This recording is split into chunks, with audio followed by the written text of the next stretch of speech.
कलयुग में राम नाम की महिमा। कलयुग में न कर्म है, न भक्ति है और न ज्ञान ही है, राम नाम ही एक आधार है।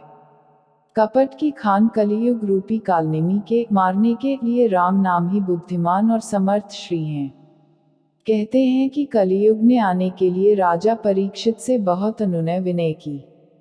कहा कि घबराए नहीं महाराज, हम किसी को तंग नहीं करेंगे, बस स्वर्ण में घर बसाएंगे। हमारे साथ 2-4 संगी साथी होंगे, राग द्वेष ईर्ष्या काम वासना आदि। अपने गुण बताते हुए कलयुग ने कहा, सुनो हमारी महिमा। हमारे राज में जो प्रभु का केवल नाम ले लेगा, उसकी मुक्ति निश्चित है। और तो और मन से सोचे गए पाप की हम सजा नहीं देंगे, पर मन से सोचे गए पुण्य का फल जरूर देंगे। राजा परीक्षित ने कलयुग को आने दिया तो सबसे पहले वह राजा के सोने के मुकुट में ही विराजमान हुआ और सबसे पहले उन्हें ही मृत्यु की ओर धकेल दिया।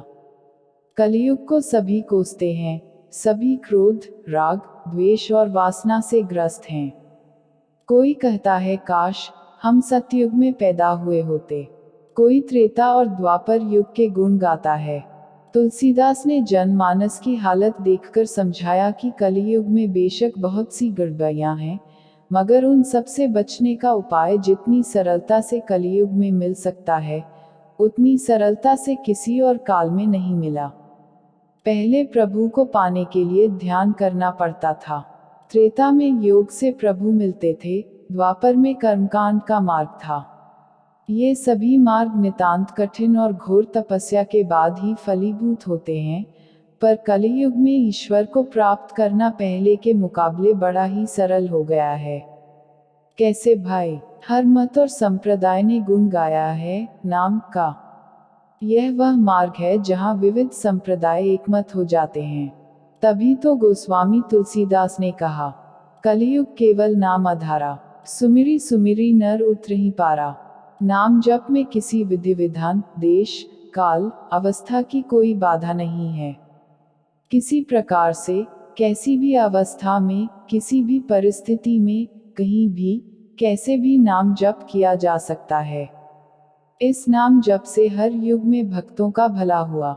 श्रीमद् भागवत में कथा आती है अजामिल ब्राह्मण की, जिसने सतयुग में घोर पाप किया। पत्नी के होते हुए वेश्या के पास रहा। वेश्या के पुत्र का नाम नारायण रख दिया। मरते समय पुत्र को पुकारा नारायण, तो स्वयं नारायण आ गए। ऐसी ही एक और कथा है गजग्राह युद्ध की। गज ने अपनी सूंड तक अपने को डूबते पाया तो पुकारा रा।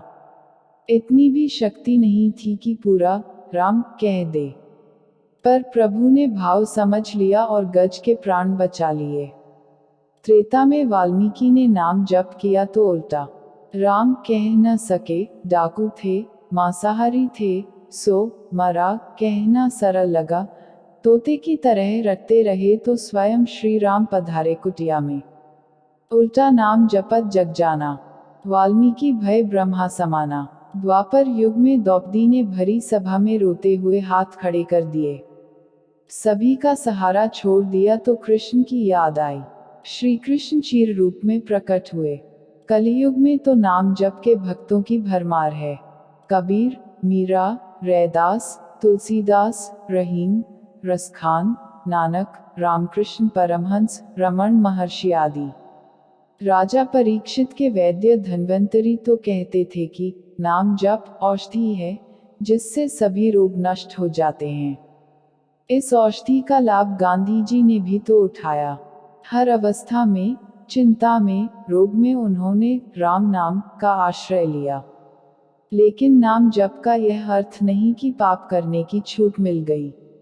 नाम से पापों का विनाश होता तो है, पर तभी जब व्यक्ति के हृदय में पिछले पापों के प्रति प्रायश्चित और उन्हें दोबारा न करने का संकल्प हो। नाम जप की औषधि के साथ परहेज भी आवश्यक है। नाम जपते रहो, क्रोध स्वत दूर हो जाएगा। जप में बुरी प्रवृत्तियां पीछे हटती जाती हैं। उन्हें जबरन हटाने का प्रयास न करो, बस नाम जपो प्रेम से। रामचरितमानस में भी बाबा तुलसी ने लिखा है, सत्ययुग में सब योगी और विज्ञानी होते हैं। हरि का ध्यान करके सब प्राणी भवसागर से तर जाते हैं। त्रेता में मनुष्य अनेक प्रकार के यज्ञ करते हैं और सब कर्मों को प्रभु को समर्पण करके भवसागर से पार हो जाते हैं। द्वापर में श्री रघुनाथ जी के चरणों की पूजा करके मनुष्य संसार से तर जाते हैं। दूसरा कोई उपाय नहीं है और कलियुग में तो केवल श्री हरि की गुणगाथाओं का गान करने से ही मनुष्य भवसागर की थाह पा जाते हैं। कलियुग में न तो योग और यज्ञ है और न ज्ञान ही है। श्री राम जी का गुणगान ही एकमात्र आधार है। अतएव सारे भरोसे त्याग कर जो श्री राम जी को भजता है और प्रेम सहित उनके गुण समूहों को गाता है, वही भवसागर से तर जाता है, इसमें कुछ भी संदेह नहीं।